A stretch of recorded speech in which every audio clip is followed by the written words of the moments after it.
Hello Internet! You may notice that this video is going up on a Sunday. That's because I want to get Katie's punishment for me over with, and I'm running the Mouse Guard role-playing game tomorrow for my game group. So, best to get everything done now, than miss out on a Monday and get punished again. So, as detailed in Katie's punishment, I have to eat 3 marshmallows that have been salted. And so here is one of 3 marshmallows I will be eating, and here is salt. She also told me that I have to shove 2 chocolate-covered raisins up my nose.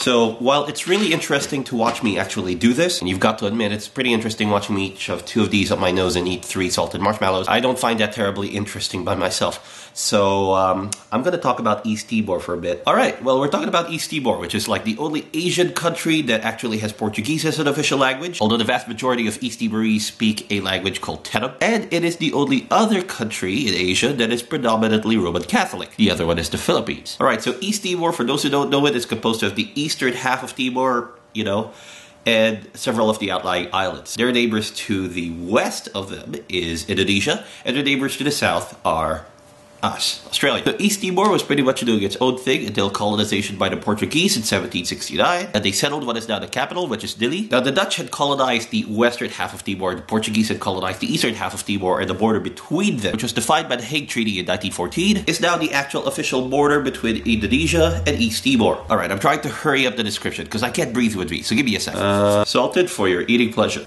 Okay. So we're going to skip to 1974. Due to events at home, the Portuguese effectively abandoned East Timor to its own things, and East Timor is on its way to declaring independence, but a civil war between the 2 major political parties of East Timor kind of put it on shaky ground until it finally declares independence in November 1975. Now that created a problem for Indonesia. See, it was the height of the Cold War, and Indonesia didn't really want a socialist-leading state right next to it, which is what East Timor was at that moment.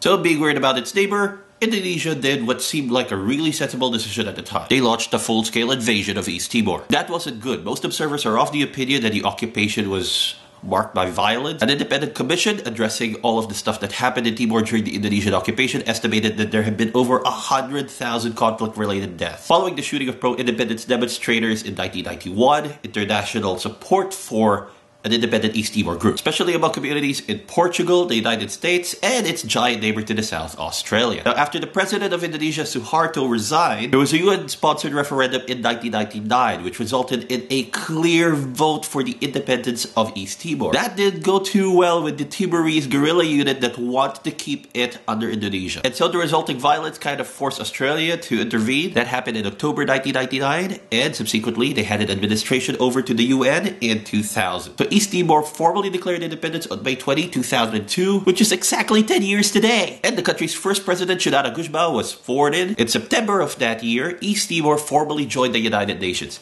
Alright, since then, it's been a bit of a bumpy ride for East Timor. The lead up to the 2007 presidential election was kind of marked by factional violence. In 2008, then President Jose Ramos Horta was critically injured in an assassination attempt. Now Prime Minister Gino managed to escape gunfire without injury, and Australia had to send in some troops as reinforcements to help the East Timorese keep the peace. In addition, half the population is illiterate, and the greatest problem concerning them right now is actually poverty. But that's to say the least. They've actually come a long way in terms of illiteracy. It used to be 90%.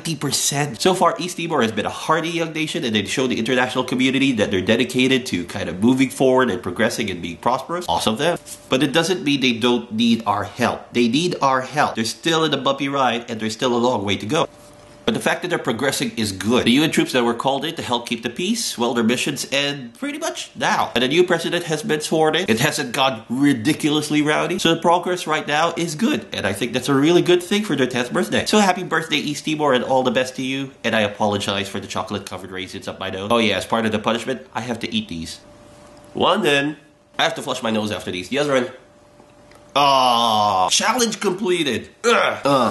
I just had to get chocolate out of my nose. Okay, Katie, since you're in the UK, I want to ask you to talk at length about the Queen's Jubilee. Alright, thanks for listening, guys. As usual, comments and likes are always welcome. You will see me on Wednesday talking about grown men thwacking other grown men with very real swords. That's right, I'm gonna talk about the Blackdown Medieval Fair. Till then, guys, thanks very much for listening. See ya! By the way, the one thing they don't tell you about shoving chocolate-covered raisins up your nose, they melt quickly.